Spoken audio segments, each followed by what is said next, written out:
Thanks very much, Grant, and good afternoon or good early evening, or it's dark in here, it's a bit like a casino.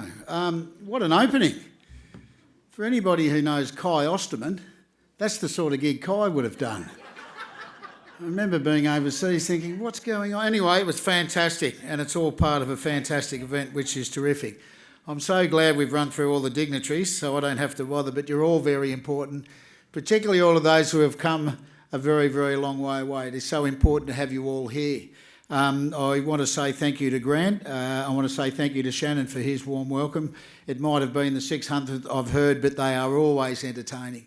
And it's important that we're reminded, particularly in the tourism area, what role we have to play, particularly in ensuring that we grow the tourism opportunities for our First Nations peoples. Usually I don't read the notes they've given me, and obviously looking at the Premier, I've overdressed today.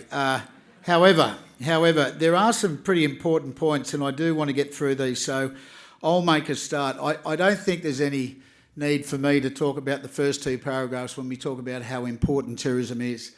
It is a vitally important industry, not just to Queensland, but to over 260,000 people. We've got more people employed in tourism than agriculture, forestry, fishing and the mining industries combined. So we need to have a strong voice. And I just want to acknowledge Grant as the new chair, relatively new chair, and the board at Tourism and Events Queensland. Tourism and Events Queensland is a statutory government body. So basically they're an independent group, sort of. They get government money and we've locked them away, $125 million locked in for the next 4 years. So regardless of what happens, they're going to be getting that funding, which is terrific. And that doesn't include any additional funds in relation to aviation, things along those lines. These are the people that have a wide range of skills that we believe, that I believe, will be able to assist in our challenges as we face the future. But they're also your representatives. So my first ask of each and every one of you is get to know the board members, because when you're talking to them, you're talking to key decision makers. These are people that sit around and will be able to endorse or not endorse or contribute to very important decisions that impact on all of us, and most importantly, on our industry, which is important. So I just want to remind each and every one of you of that. We're moving beyond the recovery, obviously, from COVID, and the remnants of COVID are still around, not only in our industry, but in other industries. Our most recent stats, the year ending March 2024, Queensland welcomed 27 million visitors, contributing 34.1, can't leave that 0.1 billion out, to the state's economy. That's equivalent to $93 million a day, which is pretty important. We know we have a lot of recovery still to do. I was talking to executives from a number of airlines recently. They've been telling us, particularly up in the Asia Pacific region, that they are only back to 65 or 70%. There is a lot of work that needs to be done. They are facing the same challenges as we in this industry and many other industries are. That is staffing, and it's about getting the appropriate staff. So pilots, crews, things along those lines. So we do our bit where we can, and I can tell you that our $200 million investment, this was the largest sum of money ever raised by any jurisdiction in this country. And I want to acknowledge the airports. They have been absolutely fundamental in ensuring the success. We put $100 million of your taxpayers' money into this, and we knew straight away that we needed to get those aircraft, that plant and equipment back into Queensland as quick as we could, because those airlines, as they started to operate, they were going to allocate those assets to the high-yielding routes. So we needed to make sure that we got them back here. Now, we're not 100%, but I'll tell you what, we're pretty close to it. And that return, that $200 million investment, has seen over a $2 billion return to date. And I want to acknowledge the work of Tourism and Events Queensland, but also the airports. The airports have been a great example of what happens when government works with industry to ensure we get the appropriate outcomes.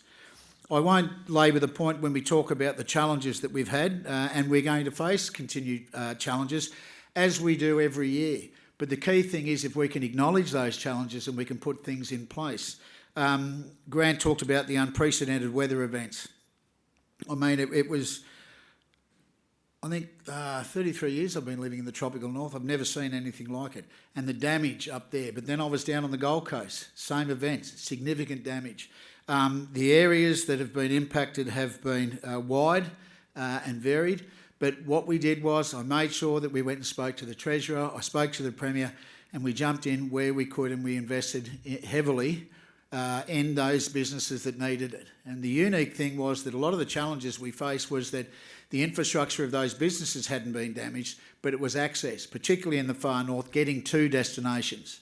Now, when you're trying to explain that to a treasurer, or when the Prime Minister comes into town and you're asking him to put money into a program that the business is fine, it's people not getting there, you've got to explain it to him. And for the first time, we saw that both the state and the federal governments put money in, which became vitally important for the sustainability and for some, for the survival of these businesses. And that was to cover wages, simple things, particularly in the far north, like fuel, to keep generators going. And that hadn't been done before. So I want to acknowledge the work of the federal government in understanding these things. These challenges will continue to be out there, and I can guarantee you, in my position here as a minister in this government, that this industry will get nothing but the best from the government and the money where it needs to be invested. On the marketing front, Bluey is no doubt a juggernaut, and it's the friendliest, happiest, but one of the most impressive campaigns I have seen, and it's a big campaign from Tourism and Events Queensland. And I know that we talked about doing something big and doing something bold. We needed to get out into the marketplace. The industry needed to see it. I wanted to see it as the minister. But talking to each and every one of you, it's like, what are we doing? Let's get out there. And I want to acknowledge the hard work Trish and her team have done, Grant, and the contribution the board have made, because we are seeing real traction out there, which I think is absolutely fantastic. But in addition to that, we also have a drive holiday. We know areas to the west, and there's some fantastic world-class products. And as a government, we have invested in a wide range of products, and we have a wide range of leverage money to get out to industry in a cooperative way to be able to build.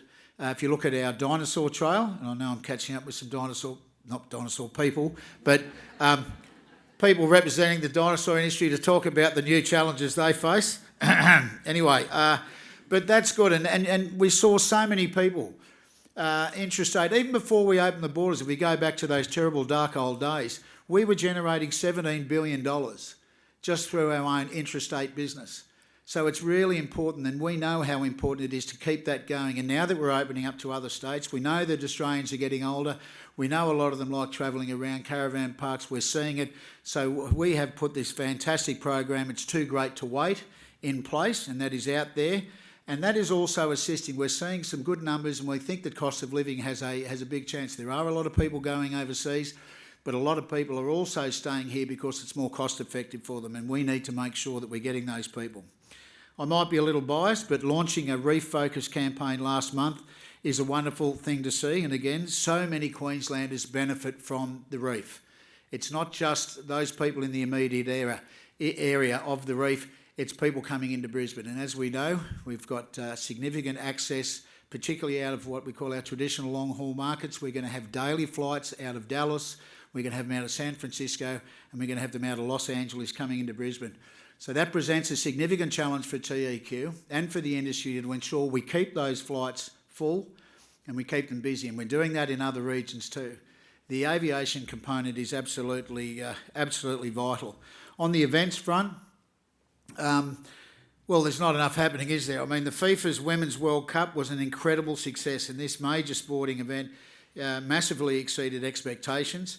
And I can tell you what, for women's sport, it remains unprecedented, particularly in this state, but also across the country. The attention and the exposure it has given to women's sport, which was, I think, fantastic, and we continue to invest in that space, contributed over $100 million to the Queensland economy, far growing the expected $30 million. So to the Director General Hops, we've got to get those figures right next time.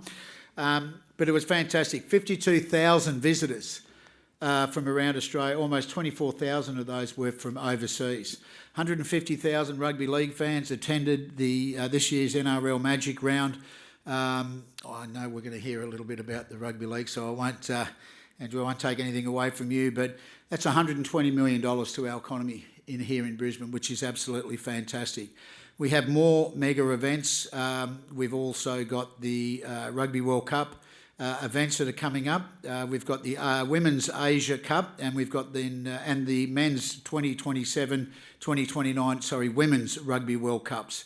These are very contestable events, and we know that we're fighting with Victoria, we're fighting with Western Australia. The amount of money that they're investing in events. Events are big business, and we know that in Queensland. That's why we continue to invest. We know how important, not just here in Brisbane, but across our state. You saw a couple of weeks ago on the Gold Coast with the air event there, it was enormous. The numbers were fantastic. We can see triathlons being conducted across the state. We can see concerts on the interior of the state. These are all so vitally important for our economy, and that is why we continue to invest in that area. Significant funding was directed throughout the year for critical regions, as I said earlier, Townsville, Whitsundays, Cairns and the Gold Coast. And we continue to work with those regions. As Grant touched on, we know that a lot of those businesses are not back to where they should be, so we continue to engage and we continue to ensure that they are getting our ear, both at a TEQ level and also at a government level. Can I just touch on the private sector investment and how vital that is? Now, for some of you that may or may not be aware, I've probably spent 30 years in the, I did spend 30 years, Stainless, wasn't it? 30 years in the tourism industry. Would have been sitting up the back, a bit dusty today if I was still in the industry, no doubt. What I can say is that I always used to find it quite interesting when, you know, you'd hear the minister get up and he'd talk about how they're growing the industry. Governments contribute. The industry, this is your industry. I did an interview last week. The Premier and I did an interview with some people, and they were saying, what's your vision for the industry? It's not my vision. This is our industry. It's your industry. And you need to come and tell us what you want and how you're going to get it working and how you think we can invest. That's why we have a board. That's why we have this process of consultation. It is so important that you guys get involved and you come and let us know what you think. And we know that initially it was like, my God, all the airlines are gone, what are we going to do? So we sat down with the right people. And I can tell you now, $200 million, I think there's about $19.8 million left. We'll do our best with that. But the next stage of that is working on sustainability. What is sustainable? You just can't keep throwing money at airlines. We as an industry, we as a government, we as TEQ need to sit down and say, what is going to be sustainable? Because if we can make those routes profitable and sustainable, you will invest in your businesses. And if we can assist you, which we will allocate money to assist you in building your businesses. That's what grows the industry. That's what will get us to our target of $44 billion before we get to the Olympic Games in 2032. It's not about government, it's about industry, and it's about how we can work with industry and what we can do in that space. I want to also acknowledge our regional tourism organisations. I've been the Minister now for, I think it's 8.5 months. Haven't really had a lot of time to get on top of a few things, but what I do want to make a pledge to, I think there's an event coming up in October. You might be aware of it. We'll see what happens on the other side of that, but I can't register strongly enough how important it is that we have sustainable regional tourism organisations. And our regional tourism organisations need to get funding which allow them to be able to grow and to be able to represent their segments, not only in the tourism area, but also in the events area and also in the business tourism area. It is so vitally important. Now, the industry has made it very clear you're looking for a solution. My commitment to you after October will be that I will continue to work with the industry to ensure we get the best outcome in that space, because that will just strengthen our industry. It'll give us a far stronger platform, and it'll give regions their own ability to be able to invest in areas where they want to, whether we're talking about international students, whether we're talking about a wide range of products or initiatives. The industry has to be strong. Our goal is to be able to work with industry. Finally, I just want to say to Trish and the team, I think you do a fantastic job. I know it can be challenging with me at times. I can be a bit weird. I didn't turn up in my singlet or my boardies today, and I really do feel a bit overdressed, but anyway. But I just want to say this is a group of people that work extremely hard to ensure we get the best outcomes. And our outcomes, if we're successful in achieving outcomes, that guarantees success for the industry. It's the industry that drives where we're going and where we're headed, and how government involves itself with you, how you engage with government. So I just want to leave you with that thought. Please engage the board of TEQ. I want to say thank you very much. We've got some fantastic initiatives out there. I look forward to listening to the other speakers. Thanks for your time, and have a good one.